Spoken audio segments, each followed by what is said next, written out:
والصلاة والسلام على من لا نبي بعده أما بعد. قال الله تبارك وتعالى في كلامه العظيم: أعوذ بالله من الشيطان الرجيم، بسم الله الرحمن الرحيم، ورتل القرآن ترتيلا. وقال النبي صلى الله عليه وسلم: خيركم من تعلم القرآن وعلمه، أو كما قال عليه الصلاة والسلام. محترم سامعین کرام، آپ تمام حضرات نے اس پروگرام میں شرکت کی. کسی نے اس کی تلاوت کی اور کسی نے اس کی سماعت کی. پروگرام مکمل ہونے کے بعد میں اس نتیجے پہ پہنچا کہ ماشاءاللہ ہمارے شہر میں جو قرآن کریم کو لے کر محنت ہو رہی ہے، چاہے وہ کسی بھی اعتبار سے ہو، کہیں پر بھی ہو، بہت اچھی اور بہت نمایاں محنت ہو رہی ہے.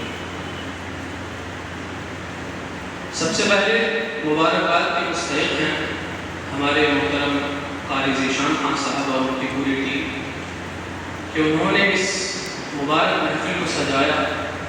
اور یہ صرف آج کی محفل نہیں ہے بلکہ گزشتہ 2 مہینوں سے آپ کی لگاتار کوششیں اور کاوشیں جاری ہیں. اور اس کے بعد یہ پروگرام جو ایف کیٹیگری باقی ہے وہ رہ گئی ہے، جو غالباً اگلے ہفتے ہونے والی ہے. اللہ تبارک و تعالیٰ ان کی کاوشیں اور محنت قبول فرمائے. مقابلہ بہت دلچسپ اور بہت اچھا لگا. بعض بچوں کی تلاوت تو ایسی تھی کہ انہوں نے ایک سما باندھ دیا. ایک بچے نے تلاوت کی شیخ ایوب رحمہ اللہ کے انداز میں، جو نہایت پرکیف اور نہایت پرمغز تلاوت تھی. دل یہ چاہ رہا تھا کہ بچہ تلاوت کرتا رہے اور اس کی تلاوت سنتے رہے. ایسے ہی ایک اور بچہ جس کی تلاوت بہت چاشنی سے بھرپور تھی، اس کی آواز میں اتنی مٹھاس اور اتنی کیفیت تھی کہ جی نہیں کر رہا تھا کہ اس کی تلاوت ختم ہو. یہ ان بچوں کے بارے میں بتا رہا ہوں کہ جو ٹاپ کے میری نظر میں رہے. اس کے علاوہ تقریباً سبھی بچوں نے بہت اچھی تلاوت کی. چند بچے ایسے ہیں کہ جن کی تجوید میں کچھ کمیاں اور کچھ خامیاں ہیں. اس سے پہلے ایک بات کی طرف اشارہ کرنا چاہتا ہوں، وہ یہ ہے کہ محترم ذیشان صاحب نے یہ پروگرام جو سجایا تھا وہ تدبیراً سجایا تھا. تدبیراً، جیسے انہوں نے بتایا کہ قرآن کریم پڑھنے کے 3 طریقے ہیں. سب سے پہلے ترتیل، ویسے جیسے محفل میں یا قرأت کی محفلوں میں تلاوت ہوتی ہے. گزشتہ 2 دن پہلے 3 دن پہلے رامپور میں جو ایک محفل ہوئی تھی، آپ نے دیکھی اور سنی ہوگی. جیسے اس میں تلاوتیں ہوتی ہیں وہ محفل کا طریقہ ہوتا ہے، اسے ترتیل کہتے ہیں. دوسرا طریقہ جو تدبیر، جس میں یہ مسابقہ، یہ مقابلہ سجایا گیا تھا، قرآن کریم کو اس انداز سے پڑھنا جیسے نمازوں میں تلاوت کی جاتی ہے یا جیسے ائمہ حرمین تلاوت کرتے ہیں، اسے تدبیر کہا جاتا ہے.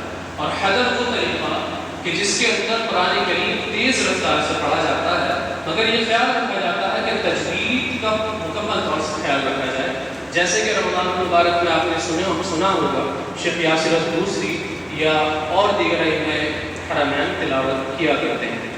کچھ بچوں نے اس میں تلاوت ایسے کی کہ ترتیل کے انداز میں تلاوت، یا ان کی تلاوت ترتیل کے انداز سے بہت قریب تھی. تو اس لیے سب سے پہلے جب مسابقہ آپ کی نظروں میں آئے تو اس کی شرائط، اس کے رولز پہ غور کیا کریں کہ اس میں کیا شرط ہے.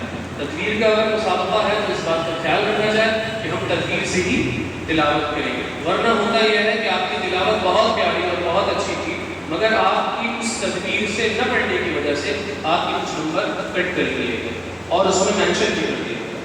بہرحال باقی بہت خوشی ہوئی اس پروگرام کو دیکھ کے. بس ایک چیز کی گزارش ہے کہ محض آپ جو یوٹیوب یا دیگر پلیٹ فارم سے سیکھ رہے ہیں، اس کے اندر صرف انداز اور لہجوں کو پڑھنے کی کوشش کرنے کے ساتھ تجوید کو نظر انداز نہ کریں. اس مسابقے کے اندر 40 نمبر تجوید کے تھے، اور کہیں بھی آپ دنیا میں مسابقے میں جائیں تو سب سے زیادہ نمبر ہوتے ہیں وہ تجوید کے ہوا کرتے ہیں. اس لیے سب سے پہلے غور یہ کریں کہ آپ کی تجوید بہتر ہے. جن سے بھی آپ سیکھ رہے ہیں اپنی تجوید کو سب سے پہلے بہتر کریں. اس کے بعد آپ مقامات یعنی لہجوں کی طرف اور اس میں صوت اچھے طریقے سے پڑھنے کی طرف تلاوت کو آگے بڑھائیں. اللہ تبارک و تعالیٰ اس پروگرام کو قبول فرمائے. کہنے سننے میں کوئی غلطی ہو گئی ہو اس کو معاف فرمائے اور ہمارے نیتوں کو خالص فرمائے. آمین آمین. جزاکم اللہ خیر و حسن جزا.